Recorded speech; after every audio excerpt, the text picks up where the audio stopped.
ప్యాంక్రియాస్కి సంబంధించిన సమస్యల్లో ప్యాంక్రియాటైటిస్ అని వింటుంటాము. అంటే ప్యాంక్రియాస్ వాపుకి గురవడం. మరి వాపుకి ఎందుకు గురవుతుంది, ఏ ఏ కారణాలు ఉంటాయి, దీనిలో అక్యూట్ అండ్ క్రానిక్ అంటూ ఉంటూ ఉంటాయా, మరి సమస్య యొక్క లక్షణాలు ఎలా ఉంటాయి, ట్రీట్మెంట్స్ ఎప్పుడు తప్పనిసరి, గాల్ స్టోన్స్ వల్ల కూడా ప్యాంక్రియాటైటిస్కి గురవుతూ ఉంటారా, ఈ సమస్య ట్రీట్మెంట్స్లో వచ్చిన లేటెస్ట్ డెవలప్మెంట్స్ ఏంటి, ఈ వివరాలన్నీ అందించడానికి Apollo hospitals surgical gastroenterologist doctor Narendra Teja గారు మనతో ఉన్నారు. ఆయన అడిగి మరిన్ని విషయాలు తెలుసుకుందాం. హలో అండి, welcome to the show.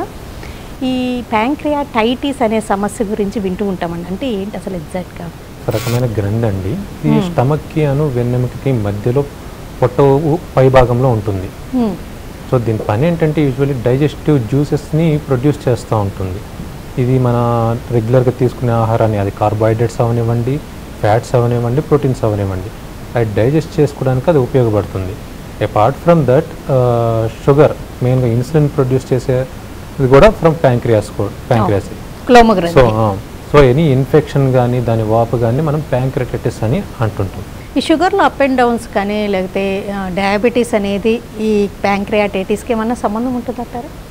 Usually acute ప్యాంక్రియాటిస్కి ఏం సంబంధం ఉండదు కండి. బట్ క్రానిక్, ఎప్పుడైతే క్రానిక్గా మెల్లమెల్లగా ఈ ప్యాంక్రియాటిస్ అనేది డిస్ట్రాయ్ అయిపోతుందో అప్పుడు షుగర్ వచ్చే అవకాశాలు చాలా చాలా చాలా ఎక్కువగా ఉంటుంది. అక్యూట్ అండ్ క్రానిక్ డిఫరెన్సెస్ ఏంటి? అక్యూట్ ఎందుకు అవుతుంది, ఆల్ ఆఫ్ ఏ సడన్ ఎందుకు గురవుతుంది, క్రానిక్ ఎందుకు ఉంటుంది? అక్యూట్ అంటే ఇమ్మీడియట్గా సడన్గా వచ్చే ఇన్ఫెక్షన్ కానీ ఇన్ఫ్లమేషన్ కానీ అక్యూట్ ప్యాంక్రియాటైటిస్గా అంటాం. అట్లా కాదు, స్లోగా గ్రాడ్యువల్గా ఆ ప్యాంక్రియాస్ డిస్ట్రాయ్ అవుతూ ఉంటే దాన్ని క్రానిక్ ప్యాంక్రియాటైటిస్ అని చెప్పేసి అనుకుంటాం. కారణాలు ఆల్మోస్ట్ రెండింటికి సేమ్ అయినా కూడా ఎక్కువగా తీసుకోవడం, ఆల్కహాల్ ఎక్కువగా సడన్గా తీసుకోవటం కానీ, ఏదైనా సడన్ ఈవెంట్, గాల్ బ్లాడర్లో స్టోన్ కిందకి సడన్గా పాస్ అవటం కానీ వచ్చే ఇమీడియట్ ఎఫెక్ట్ అక్యూట్ ప్యాంక్రియాటైటిస్. అదే బట్ స్లోగా డిస్ట్రాయ్ అవుతూ ఉండడం వల్ల ప్రాసెస్ ఫామ్ అయ్యేది క్రానిక్ ప్యాంక్రియాటైటిస్. అంటే క్లోమ గ్రంథికి సంబంధించిన సమస్యల్లో బేసిక్గా అంటే గాల్ స్టోన్స్ ఎక్కువగా ఉంటాయి అంటారా? మేజర్గా ఆల్కహాల్ అండి. దాని తర్వాత next common cause gall stones, especially ఆడవాళ్ళలో. ఇంకా ఆడవాళ్ళలో గాల్ బ్లాడర్ స్టోన్స్ ఎక్కువగా ఫామ్ అవుతుంటాయి. అండ్ ఒక్కోసారి అవి చిన్న స్టోన్స్ కిందకి పాస్ అయిపోయినప్పుడు ఏమంటే ఆ ప్యాంక్రియాసిక్ డక్టను బైల్ డక్ట్ రెండు కామన్గా ఒకచోటే జాయిన్ అవుతుంటాయి. ఎప్పుడైతే దాని నుంచి పాస్ అవుతాయో ఈ ప్యాంక్రియాటిక్ డక్టన్ని ఇరిటేట్ చేస్తుంది. దానివల్ల ప్యాంక్రియాటైటిస్ అనేది అవుతుంది. ఏ ఏజ్ గ్రూప్లో వాళ్ళు ఎక్కువగా ఈ సమస్యకు గురవుతూ ఉంటారు? ఎక్కువగా 40 to 60 years మధ్య గ్రూప్ వాళ్ళు సఫర్ అవుతుంటారు. అట్లానే చిన్నపిల్లల్లోనూ తక్కువ ఏజ్లోనూ తక్కువ ఏం కాదు, ఇది వాళ్ళల్లో కూడా వచ్చే అవకాశాలు ఉంటాయి. కాకపోతే కారణాలు వేరే అయ్యే అవకాశాలు ఉంటాయి. ఉమెన్లో ఎక్కువ అంటారా ఈ సమస్య? ఈ సమస్య యూజువల్గా మన భారతదేశంలో అండ్ సౌత్ ఇండియాలో కూడా ఎక్కువగా మేల్స్లో కామన్. ఎందుకంటే ఆల్కహాల్ మెయిన్గా తాగేది మేల్స్లో ఉన్నారు కాబట్టి అది మోస్ట్లీ మేల్స్లో కామన్. ఫీమేల్స్లో కూడా వస్తుంది కానీ అది మోస్ట్లీ గాల్ స్టోన్స్ వల్ల వచ్చేది ఎక్కువగా ఉంటుంది రాదర్ దాన్ ఆల్కహాల్. సిమ్టమ్స్ అంటే సివియర్ పెయిన్ అయినా? ఎస్, అది డిపెండ్స్ అపాన్ అక్యూట్ క్రానిక్ అని చెప్పేసి. అక్యూట్ ప్యాంక్రియాటైటిస్ ఎట్లా ఉంటుందంటే సడన్గా సివియర్గా పెయిన్ స్టార్ట్ అవుతుంది, ఎస్పెషల్లీ పొట్ట పై భాగంలో, లెఫ్ట్ సైడ్ లేదు మధ్యలో, ఎగ్జాక్ట్ మధ్యలో స్టార్ట్ అవుతుంది. అది ఒక్కోసారి వెనక్కి కూడా వెళ్తూ ఉంటుంది.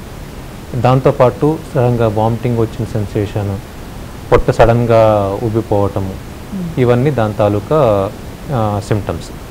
అంటే ఫస్ట్ టైం వచ్చిన వాళ్ళు, ఈ సమస్యకు గురైన వాళ్ళు గుర్తించగలుగుతారా? వేరే స్టమక్ డిస్టర్బెన్స్ లేకపోతే స్టమక్ ఏక్ అని పొరబడే అవకాశం ఉందంట? ఫస్ట్ టైం వచ్చేవాళ్ళు యూజువల్లీ వాళ్ళు దీని ప్యాంక్రియాటైటిస్గా అని చెప్పుకోవటం కష్టం. వాళ్ళు యూజువల్లీ గ్యాస్ట్రైటిస్ అని చెప్పేసి అనుకునే అవకాశాలు కానీ ఎక్కువగా ఉన్నాయి. కానీ ఒక్కోసారి కొంతమందికి చాలా సివియర్గా పెయిన్ వస్తుంది, అది వాళ్ళకే అర్థమైపోతుంది something wrong with in their abdomen అని చెప్పేసి. Where immediately then may need to go to hospital. ఈ సమస్య గుర్తించలేదనుకుండా ఒక ఎపిసోడ్కి గురయ్యారు, మామూలుగా ఏదో స్టమకే కానీ భరించి ఉన్నారు అనుకోండి, ఎలాంటి కాంప్లికేషన్స్కి గురయ్యే రిస్క్ ఉంటుంది? సో ఇనిషియల్గా ఇది ఏదో గ్యాస్ట్రైటిస్ సమస్యనో వేరేది ఏదో అనుకొని పొరపాటు పడితే అది గ్రాడ్యువల్గా ఒక్కోసారి సడన్గా వచ్చిన అక్యూట్ ప్యాంక్రియాటైటిస్ వేరే ఆర్గన్స్ కూడా ఎఫెక్ట్ చేసే ప్రమాదం ఉంది. మెయిన్గా లంగ్స్ కానీ, కిడ్నీస్ కానీ అండ్ హార్ట్ కానీ మల్టీ ఆర్గన్ డిస్ఫంక్షన్ అని చెప్పేసి అంటాం. అది సడన్గా మనం గుర్తించకపోతే సడన్గా ర్యాపిడ్గా ప్రోగ్రెస్ అయ్యే అవకాశాలు ఉంటాయి. ఓకే, ఇవన్నీ మల్టీ ఆర్గన్ డిస్ఫంక్షన్ సిండ్రోమ్కి వెళ్ళే అవకాశాలు చాలా చాలా ఎక్కువగా ఉంటాయి. ఈ సమస్యకి మెడికల్ మేనేజ్మెంట్ ఉంటుందా, సర్జరీ ఎక్కువ ఉంటుంటాయి? ఇనిషియల్గా ఎప్పుడు కూడా మెడికల్ మేనేజ్మెంటే ఫస్ట్. సివియారిటీని బట్టి మన మేనేజ్మెంట్ అనేది ఉంటుంది. మైల్డ్ సిమ్టమ్స్ తక్కువగా ఉన్నాయి అనుకుంటే యూజువల్లీ మెడికల్ మేనేజ్మెంట్, ఎస్పెషల్లీ ఏంటంటే ఐవీ ఫ్లూయిడ్స్ పెట్టుకోవటము, యాంటీబయాటిక్స్ పెట్టుకోవటము, నోటి ద్వారా ఏం తీసుకోకపోవటము, అవసరమైతే నాసోజెజనల్ ట్యూబ్ అంటే ప్యాంక్రియాస్ని భాగాన్ని క్రాస్ చేసి కిందకి ట్యూబ్ వేస్తాం ముక్కు ద్వారా టెంపరీగా, దాని ద్వారా ఫీడ్స్ అందిస్తూ ఉంటాం. సో ఇవన్నీ మెడికల్ మేనేజ్మెంట్లో భాగం.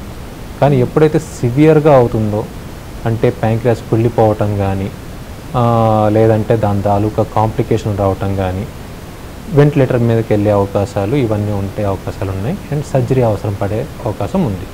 సర్జరీ అంటే ఏం చేస్తారు? అంటే ప్యాంక్రియాస్కి సంబంధించిన సర్జరీని చాలా టఫ్గా భావిస్తూ ఉంటారు కదా, ఏం చేస్తారు? ప్యాంక్రియాస్కి సంబంధించిన సర్జరీ ఎస్పెషల్లీ డిఫికల్ట్, ఎందుకంటే అది పేగులు వెనక ఉంటుంది అండ్ వెన్నెముక ముందు ఉంటుంది. దాని దగ్గరికి వెళ్ళాలంటే ఆల్మోస్ట్ మన పేగులన్నీ క్రాస్ చేసుకొని చేయాల్సిన సర్జరీ ఇది.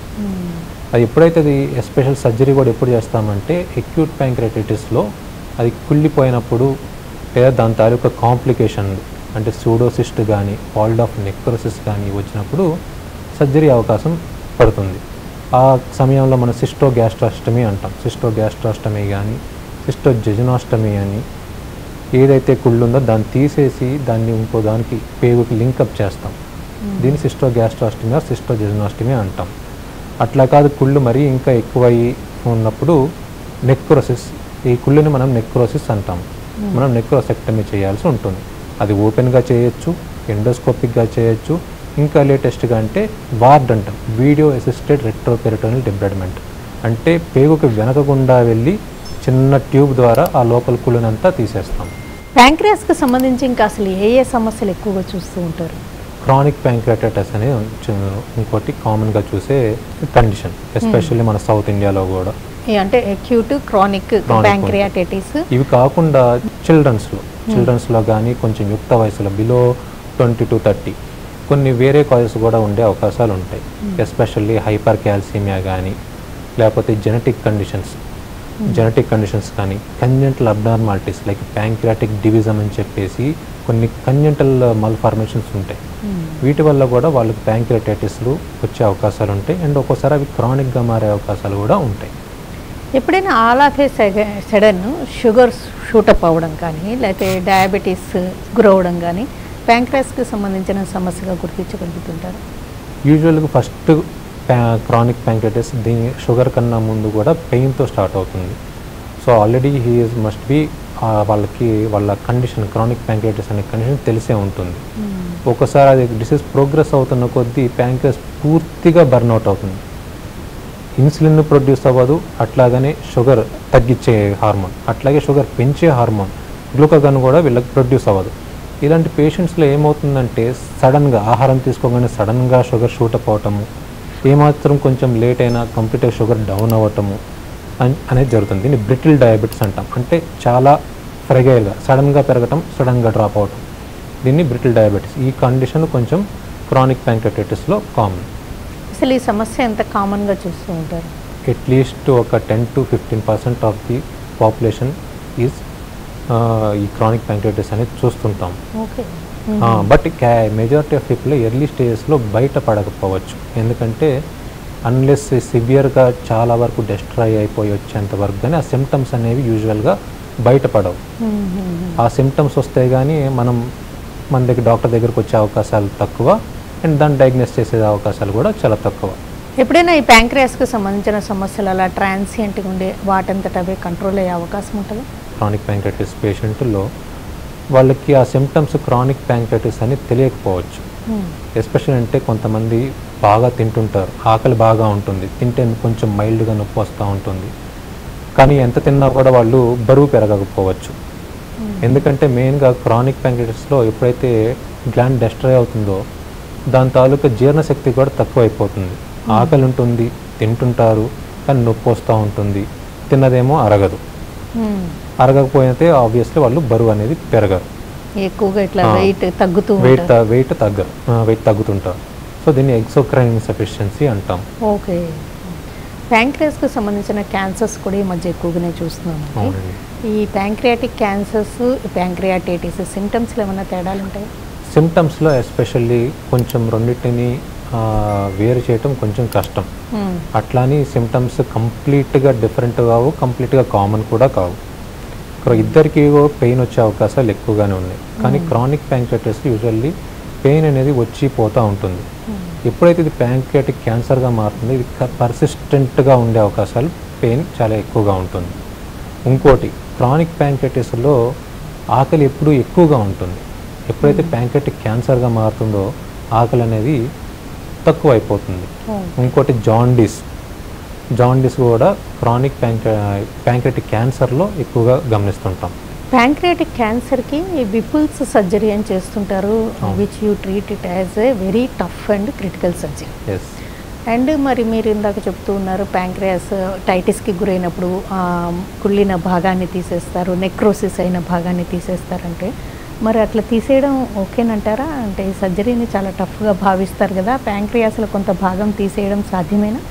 ఎస్ అండి సార్, ప్యాంక్రియాటిస్లో కానీ క్రానిక్ ఏదో ప్యాంక్రియాటిక్ క్యాన్సర్లో మనం will remove part of pancreas. కానీ మనకి వేరే ఆప్షన్ అయితే లేదు. ఎందుకంటే ఇన్ఫెక్టెడ్ తీయకపోతే దాని తాలూకు ఇన్ఫెక్షన్ పెరిగి చనిపోయే అవకాశాలు చాలా ఎక్కువ ఉంటాయి. ఓకే. అండ్ ఇది తీసేసిన ఆల్మోస్ట్ కొంచెం ప్యాంక్రియాస్ చాలా వరకు తీస్తాం కాబట్టి దాని తాలూకు సైడ్ ఎఫెక్ట్స్ కూడా ఉంటాయి. ఎస్పెషల్లీ కూడా వీళ్ళలో షుగర్ వచ్చే అవకాశాలు, ఆ డైజెషన్ తాలూకా ఇబ్బందులు ఉంటాయి. దాన్ని మనం మెడిసిన్స్ ద్వారా కొంతమేరకు సపోర్ట్ చేస్తుంటాం. ప్యాంక్రియాటిస్ సమస్య ఉన్న వాళ్ళకి డైటరీ చేంజెస్ మస్ట్ అంటారా? డైట్లో వాళ్ళు ఎలాంటి మార్పులు చేసుకోవాల్సి ఉంటుంది? ప్యాంక్రియాటిస్ ఉన్న వాళ్ళు ఎస్పెషల్ ఏంటంటే వాళ్ళ డైట్ అనేది చాలా జాగ్రత్తగా తీసుకోవాలి. మెయిన్గా లో ఫ్యాట్ డైట్. వాళ్ళ ఫ్యాట్ డైజెషన్ అనేది చాలా తక్కువ ఉంటుంది కాబట్టి లో ఫ్యాట్ డైట్ తీసుకోవాలి. ఇంకోటి పౌష్టికాహారం. రీసెర్చ్ ఆర్టికల్స్ అవన్నీ కూడా చెప్పేది ఏంటంటే ప్యాంక్రియాటిస్ ఉన్న పేషెంట్స్లో ఎస్పెషల్లీ సెలీనియం అనే కాంపోనెంట్ చాలా తక్కువగా ఉంటుంది. సెలీనియం అండ్ ఆక్సిడెంట్స్ ఎక్కువగా ఉంటే సెలీనియం ఏమో తక్కువగా ఉంటుంది. సో వీళ్ళల్లో ఈ రెండు యాంటీ ఆక్సిడెంట్స్ అండ్ సెలీనియం ఉన్న మల్టీవిటమిన్స్ మనం ప్రిస్క్రైబ్ చేస్తూ ఉంటాం. Apart from that nutrition, vitamins ఎక్కువగా ఉన్న ఆహారం వీళ్ళు తీసుకోవాలి. అండ్ తీసుకున్న ప్రతిసారి కూడా వీళ్ళు ప్యాంక్రియాటిక్ ఎంజైమ్స్ అనేవి తక్కువగా ఉంటాయి కాబట్టి మనం ఎక్స్టర్నల్గా దాన్ని ఇస్తాం. దాన్ని ఏమంటామంటే ప్యాంక్రియాటిక్ ఎంజైమ్ రిప్లేస్మెంట్ థెరపీ అంటాం. వాళ్ళకి డైజెస్టివ్ ఎంజైమ్స్ ప్రొడ్యూస్ అవ్వట్లేదు కాబట్టి మనం ఎక్స్టర్నల్గా వాళ్ళకి క్యాప్సూల్ రూపంలో ఆ ఎంజైమ్స్ అనేవి ఇస్తుంటాం. అంటే వీళ్ళకి కొంతవరకు ఎసిడిటీ కానీ ఇలాంటి సిమ్టమ్స్ ఎక్కువగా ఉంటాయి అంటారా? ఎసిడిటీ సిమ్టమ్స్ కూడా యూజువల్గా ఆ ఎసిడిటీ వల్ల వస్తుందా లేకపోతే ప్యాంక్రియాటిస్ వల్ల వస్తుందా అనేది డిఫరెన్షియేట్ చేయడం అనేది చాలా కష్టం.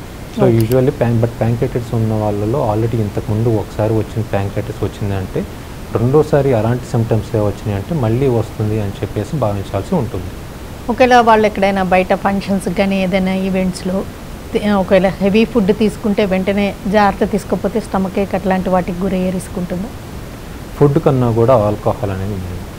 సో బయట బంధువులు కానీ లేకపోతే ఫ్రెండ్స్ కానీ లేదంటే మొహమాటం కొద్దికి ఇంతకుముందు ఆల్రెడీ ప్యాంక్రియాటిస్ వచ్చిన వాళ్ళు సరే మొహమాటం పెట్టారు కానీ తీసుకోవటం మళ్ళీ చేశారంటే ఇంతకుముందు వచ్చిన దానికన్నా మరింత సివియర్గా వచ్చే అవకాశాలు చాలా ఎక్కువగా ఉన్నాయి. అండ్ ఫుడ్గా కూడా చాలా రెస్ట్రిక్టెడ్గా తీసుకోవటం అండ్ హెవీ ఫ్యాట్ ఉన్న డైట్ని వీలైనంత వరకు అవాయిడ్ చేయడం అనేది బెస్ట్. ఉమెన్లో ఒకవేళ ఈ సమస్య ఎంగేజ్లోకి గుర్తించారనుకోండి, ఎంగేజ్లోని వాళ్ళు నార్మల్ లైఫ్ లీడ్ చేయడం తర్వాత ప్రెగ్నెన్సీ ప్లాన్ చేయడం ఇవన్నీ సాధ్యమేనా? ఎస్, ప్రెగ్నెన్సీకి ఈ ఎంగేజ్లో ఉన్న ప్యాంక్రియాటిస్కి యూజువల్లీ ఏం ఎఫెక్ట్ చేయదండి. కానీ ఎప్పుడైతే యంగ్ ఏజ్లో మనము క్రానిక్ ప్యాంక్రియాటిస్ని ఎప్పుడైనా డయాగ్నోసిస్ చేస్తే మనం గుర్తుపెట్టుకోవాల్సింది అంటే క్రానిక్ ప్యాంక్రియాటిస్ ఒక్కోసారి క్యాన్సర్గా మారే అవకాశాలు ఉంటాయి. అండ్ అందులోని యంగ్ ఏజ్లో వచ్చిందంటే అది 100% అది జన్యుపరమైన కారణాలు అయ్యే అవకాశాలే చాలా ఎక్కువ. అండ్ వీళ్ళల్లో క్యాన్సర్ ఏదో 60 ఏళ్లలో వచ్చే క్యాన్సర్ వీళ్ళలో 40-50 ఏళ్ళకే వచ్చే అవకాశాలు ఉంటుంది. సో వీళ్ళు రెగ్యులర్గా స్క్రీనింగ్ అంటే ప్యాంక్రియాస్ సంబంధించిన టెస్టులు రెగ్యులర్గా సంవత్సరానికి ఒకసారో 2 సంవత్సరాలకు ఒకసారో చేయించుకుంటూ ఉండాల్సి ఉంటుంది. అంటే ఏమేమి టెస్టులు ఉంటాయి? బ్లడ్ టెస్టులు కూడా ఉంటుంటాయి. మెయిన్గా ప్యాంక్రియాటిస్ని కనిపెట్టడానికైతే బ్లడ్ టెస్టులు ఉంటుంది. సీరం ఎమైలేజ్ అంటాము, సీరం లైపేజ్ అంటాము. అట్లాగే స్ట్రక్చరల్ చేంజెస్ని కనిపెట్టడానికి మనం సిటీ కానీ ఎంఆర్ఐ కానీ వాడుకుంటాం. వీటిల్లో మనం కనపడే చేంజెస్ ఏంటంటే గ్లాండ్ అనేది సైజ్ తక్కువ అయిపోతూ ఉంటుంది. అట్లాగే దానిలో స్టోన్స్ ఏర్పడుతూ ఉంటాయి. ఒకటి డక్ట్లోనే ఏర్పడతాయి, అట్లాగే గ్లాండ్లో కూడా స్టోన్స్ ఏర్పడుతూ ఉంటాయి. ఇవన్నీ మనం సిటీ స్కాన్లో కానీ ఎంఆర్ఐ స్కాన్లో కానీ గమనించవచ్చు. అలాగా రెగ్యులర్ చెకప్స్లో స్క్రీనింగ్ టెస్టుల్లో గుర్తించారనుకోండి, అప్పుడు ఏమి యాక్షన్ ఉంటుంది? రెగ్యులర్గా ఉన్నప్పుడు వాళ్ళని రెగ్యులర్గా ఫాలోఅప్ చేసుకోవాలి. ఒకసారి క్రానిక్ ప్యాంక్రియాటిస్ డయాగ్నోసిస్ అంటే దురదృష్టవశాత్తు మనకి దానికి క్యూర్ ఏం లేదు. ఇంతవరకు మనకి క్యూరేటివ్ ట్రీట్మెంట్ అనేం లేదు. మనం చేసే ప్రతి ట్రీట్మెంట్ కూడా దాని ప్రోగ్రెషన్ని వీలైనంత వరకు తక్కువగా స్లోగా ప్రోగ్రెస్ అవ్వడానికి చేసే ప్రయత్నం మాత్రమే. సో దానికి ఎక్సోక్రైన్ సఫిషియన్సీ అంటే ఎప్పుడైతే డైజెస్టివ్ ఎంజైమ్స్ తక్కువ అవుతున్నాయో దానికోసం రెగ్యులర్గా వాళ్ళు ఎంజైమ్ రీప్లేస్మెంట్ అనేది తీసుకోవాల్సి ఉంటుంది నోటి ద్వారా. అండ్ ఎండోక్రైన్ ఇన్సఫిషియెంట్ ఎప్పుడైతే ఇన్సులిన్ ప్రొడ్యూస్ అవ్వట్లేదో ఆ వారా ఇన్సులిన్ షుగర్కి తగ్గట్టు దానికి ఇన్సులిన్ కానీ లేకపోతే షుగర్ ట్యాబ్లెట్స్ కానీ వేసుకోవాల్సి ఉంటుంది. నొప్పి కోసం దానికోసం ఎండోస్కోపిక్గా స్టెంటింగ్ చేసే పరిస్థితి ఉంది, లేదా కొన్నిసార్లు సర్జరీ కూడా అవసరమయ్యేటట్టు ఉంది. డే టు డే లైఫ్లో వాళ్ళు ఎలాంటి చేంజెస్ చేసుకోవాల్సి ఉంటుంది? వెయిట్ మేనేజ్ చేయాల్సి ఉంటుందా, వాకింగ్ లేకపోతే ఫిజికల్గా యాక్టివ్గా ఉండాల్సి ఉంటుందా, ఇంకే లిక్విడ్స్ ఎక్కువగా తీసుకోవాల్సి ఉంటుందా? ఫస్ట్ అన్నిటికన్నా మెయిన్ ఇంపార్టెంట్ పాయింట్ ఏంటంటే డైట్లో వాళ్ళు పౌష్టికాహారం హైలీ న్యూట్రిషియస్ ఫుడ్ తీసుకోవాలి, లో ఫ్యాట్ డైట్ తీసుకోవాలి. రెండో అతి ఇంపార్టెంట్ పాయింట్ ఏంటంటే ఒక్కసారి వచ్చిన దానివల్ల దాన్ని ఆల్రెడీ ఎఫెక్ట్ అయిన దాని కాజేటివ్ ఏజెంట్స్ ఏవైతే ఉంటాయో వాటికి కంప్లీట్గా దూరంగా ఉండాలి. ఒకటి alcohol, 2 smoking, 3 high fat diet, వీటన్నిటికీ కూడా చాలా దూరంగా ఉండాలి. అంటే వాపుకి గురవ్వడం అనే విషయము ఎప్పుడు గాల్ స్టోన్స్ లేదా ఆల్కహాల్కి రిలేటెడ్ అయినా ఇంకేమన్నా ఇలాంటి కాజెస్ లేకుండా కూడా గురయ్యే రిస్క్ ఉంటుంది? వేరే కారణాలు కూడా చాలా ఉంటాయండి, కాకపోతే అవి వెరీ మైనర్ కాంపోనెంట్. ఒక్కోసారి వైరల్ ఇన్ఫెక్షన్స్లో కూడా ప్యాంక్రియాటైటిస్ ఉంటుంది. కొన్నిసార్లు కొన్ని కీమోథెరపీ మందులు కానీ లేదంటే వేరే మందుల వల్ల కూడా ప్యాంక్రియాటైటిస్ వచ్చే అవకాశాలు ఉంటుంది. హైపర్ క్యాల్సిమియా, ఒంట్లో కాల్షియం లెవెల్స్ ఎక్కువ అయినప్పుడు కూడా ప్యాంక్రియాటైటిస్ వచ్చే అవకాశం ఉంటుంది. ఎస్పెషల్లీ కిడ్నీ ఫెయిల్యూర్ పేషెంట్స్లో ఈ క్యాల్సిమియా, హైపర్ క్యాల్సియం అనేది చూస్తుంటాం. వాళ్ళలో కూడా ఒక్కోసారి ప్యాంక్రియాటైటిస్ వచ్చే అవకాశాలు ఉంటాయి. అండ్ ఇవి కాకుండా కొన్ని వార్మ్ ఇన్ఫెక్షన్లు కానీ వాటి వల్ల కూడా ప్యాంక్రియాటైటిస్ అనేవి వస్తుంటాయి. థైరాయిడ్ సమస్యల్లో కూడా ఈ కాల్షియం డిస్టర్బెన్సెస్ ఉంటూ ఉంటాయి కదండి, ఏమన్నా సంబంధం ఉంటుందా? థైరాయిడ్ కాదండి, పారాథైరాయిడ్, హైపర్ పారాథైరాయిడిజంలో ఈ కాల్షియం లెవెల్స్ అనేవి హెచ్చు తగ్గులు అనేవి ఉంటాయి. వాటిల్లో కూడా ఇవి వచ్చే అవకాశాలు ఉంటాయి. అంటే ఇప్పుడు ఎలా అంటే మెయిన్ డిసీజ్ని కంట్రోల్లో పెట్టుకోవడమే ట్రీట్మెంటా? మెయిన్ డిసీజ్ కంట్రోల్తో పాటు ఇది మనకి బ్యాక్ ఆఫ్ ది మైండ్లో మనకి ఎప్పుడూ ఉండాలి. సో మనకు ఆల్రెడీ హైపర్ పారాథైరాయిడిజం ఉంది, ఇది వచ్చే అవకాశం ఉంది. సో పొట్టలో పెయిన్ కానీ ఎప్పుడైనా వచ్చినప్పుడు ఎర్లీగా దాన్ని ఐడెంటిఫై చేసుకోవాలి. ఎర్లీగా ట్రీట్మెంట్ స్టార్ట్ చేస్తే దాని ప్రోగ్రెషన్ సివియారిటీ అనేది మనం తగ్గించే అవకాశాలు ఉంటాయి. మీరు చెప్పినట్టుగా మెడికల్గా మేనేజ్ చేయాలి. ఒక సమస్య తీవ్రంగా ఉండి సర్జరీ అవసరమైతే సర్జరీ చేస్తే పోస్ట్ సర్జరీ ఇంకే ఎలాంటి కేర్ ఉంటుంది, వాళ్ళకి ఎలాంటి కాంప్లికేషన్స్కి గురయ్యే రిస్క్ ఉంటుంది అంటారు? పోస్ట్ సర్జరీ కూడా వీళ్ళలో ఏంటంటే ఆ తాలూకా కాంప్లికేషన్లు మళ్ళీ వచ్చే అవకాశాలు చాలా ఎక్కువ ఉంటాయి. బ్లడ్ వెజిల్లో థ్రాంబోసిస్ కానీ, పోర్టల్ హైపర్ టెన్షన్ అంటాం, సినిస్ట్రల్ పోర్టల్ హైపర్ టెన్షన్, దాని తాలూకా ఎప్పుడైతే థ్రాంబోస్ అవుతాయో పొట్టలో రక్తనాళాలు కూడా కొంచెం ఉబ్బిపోయే అవకాశాలు ఉంటాయి. సో వీళ్ళంటే ఎప్పుడైనా ఒక్కోసారి బ్లీడింగ్ అయ్యే అవకాశాలు ఉంటాయి. సో అది ఎట్లా మనం కనిపెట్టడం అంటే మోషన్ ఎప్పుడైనా నల్లగా అయితే ఇమ్మీడియట్గా లోపల ఏమైనా బ్లీడింగ్ అవుతుందా అనేది అనుమానించాల్సి ఉంటుంది. అలాంటప్పుడు ఇమ్మీడియట్గా కన్సర్న్ డాక్టర్ని మీట్ అవ్వాల్సి ఉంటుంది. ఈ సమస్య ఉన్నవాళ్ళు ఇంకా రెగ్యులర్గా చెకప్స్ అంటే ఎంత ఫ్రీక్వెంట్గా చేయించుకోవాల్సి ఉంటుంది? ఏ సిమ్టమ్స్ కనిపించినప్పుడు ఇంకా అస్సలు నెగ్లెక్ట్ చేయకుండా ఒక ఎమర్జెన్సీగా భావించాల్సి ఉంటుంది? ఎమర్జెన్సీ సివియర్ పెయిన్ అండి. Severe pain is the emergency which brings patient to us. అది కాకుండా ఇంకోటి గుర్తుపెట్టుకోవాల్సిందంటే జాండీస్. ఎప్పుడైనా కళ్ళల్లో పచ్చగా మారుతున్నా లేదంటే మోషన్ ఏమైనా నల్లగా మారుతున్నా ఇవి మనం డేంజర్ సైన్స్గా భావించాల్సి ఉంటుంది. ఇమీడియట్గా ఒకసారి డాక్టర్ దానికి గల కారణాలు అన్వేషించడానికి మనం డాక్టర్ దగ్గరికి వెళ్ళాల్సి ఉంటుంది. గాల్ బ్లాడర్లో స్టోన్స్ కూడా ఒక్కోసారి అల్ట్రాసౌండ్ టెస్టులు ఎలాంటి సిమ్టమ్స్ లేకుండా కూడా కనిపిస్తూ ఉంటాయండి. వాళ్ళు మరి కొంచెం ముందుగానే జాగ్రత్త తీసుకొని లేకపోతే సర్జరీ చేయించుకుంటే ఈ సమస్యకు గురి కాకుండా కాపాడుకోవచ్చా? ఒక్కసారి ప్యాంక్రియాటైటిస్ గాల్ బ్లాడర్ స్టోన్స్ వల్ల వచ్చింది అని అనిపిస్తే as early as possible gall bladder స్టోన్స్కి సర్జరీ చేయించుకోవటం బెస్ట్ ఆప్షన్. ఎందుకంటే ఆల్రెడీ ఇంతకుముందు చెప్పినట్టే ఒక్కసారి వచ్చిన ఎపిసోడ్ మళ్ళీ నెక్స్ట్ టైం అదే ఎపిసోడ్ వస్తే దానికన్నా ఎక్కువ సివియారిటీతో వస్తుంది. ఈ ప్యాంక్రియాటైటిస్ సమస్య అనేది ఏజ్కి రిలేటెడ్గా ఉండొచ్చు. Mostly 40 to 60 is a usual age we find. అట్లా చెప్పిన ఇది 90% of the people will be in this age group. But very rarely childrens age group and below 25 కూడా కనిపిస్తూ ఉంటాయి. అయితే దానికి కారణాలు ఆల్కహాల్ అండ్ గాల్ స్టోన్స్ కన్నా వేరే కారణాలు అయ్యే అవకాశాలు చాలా ఎక్కువ ఉంటాయి. అంటే వయసు పైబడే కొద్దీ సమస్యకు గురవడం అట్లాంటి కండిషన్స్ ఏమైనా ఉంటాయి? వయసు పైబడడానికి ఈ దానికి పెద్ద సంబంధం. దీని మేజర్ ఎటియాలజీ మనకి ఆల్కహాల్ అండ్ గాల్ స్టోన్స్ కాబట్టి వాటికి ఈ వయసుకు కూడా పెద్ద సంబంధం లేదు. ఈ సమస్య అక్యూట్గా ఒక్కసారి all of a sudden episode వచ్చినప్పుడు ఎమర్జెన్సీగా సర్జరీ చేయాల్సిన సందర్భాలు కూడా ఉంటూ ఉంటాయి. ఎస్ ఉంటాయండి. సడన్గా అంత చాలా సివియర్గా ఆల్మోస్ట్ ప్యాంక్రియాస్ కుళ్ళిపోయి అది మొత్తం పొట్టలోకి చేరినప్పుడు ఇమీడియట్గా సర్జరీ చేయాల్సిన అవకాశం రావచ్చు. సడన్ వెయిట్ లాస్ వల్ల కూడా గాల్ స్టోన్స్కి గురవుతారంటూ ఉంటారు కదండి. అలాంటప్పుడు కూడా సడన్గా వెయిట్ లాస్ అయినప్పుడు ఈ సమస్యకు కూడా గురయ్యే రిస్క్ ఉంటుందా? ప్యాంక్రియాస్ వాపుకి కానీ ప్యాంక్రియాస్ నొప్పికి దారితీయడం ఇలాంటివి ఉంటాయా? లేదండి. సడన్గా weight loss especially bariatric surgery కానీ లేకపోతే కొన్ని వేరే కారణం వల్ల సడన్గా ర్యాపిడ్గా వెయిట్ లాస్ అయినప్పుడు గాల్ స్టోన్స్ ఫామ్ అయ్యే అవకాశాలు ఉంటాయి. అలాగని దాన్ని ఇది ప్యాంక్రియాటైటిస్ని ఎక్కువ చేస్తుంది అనడానికి కారణం ఏం లేదు. మామూలుగా రెగ్యులర్గా గాల్ స్టోన్స్ వల్ల ఎంత పర్సంటేజ్లో ప్యాంక్రియాటైటిస్ వస్తుందో వీళ్ళలో కూడా అంతే పర్సంటేజ్లో ప్యాంక్రియాటైటిస్ వచ్చే అవకాశాలు ఉన్నాయి. ఓకేనండి. డాక్టర్ నరేంద్ర తేజ గారు, ప్యాంక్రియాటైటిస్ అంటే ఏంటి, క్లోమ గ్రంథి వాపుకి ఎందుకు గురవుతుంది, అక్యూట్ ఏంటి, క్రానిక్ ఏంటి, ట్రీట్మెంట్ ఎప్పుడు తప్పనిసరి, ట్రీట్మెంట్లో మెడికల్ మేనేజ్మెంట్ ఎలా ఉంటుంది, సర్జికల్ ఆప్షన్స్ ఎలా ఉంటుంటాయి, ప్యాంక్రియాటైటిస్కి దూరంగా ఉండాలంటే తీసుకోవాల్సిన జాగ్రత్తల వివరాలు అందించినందుకు థ్యాంక్స్. Thank you.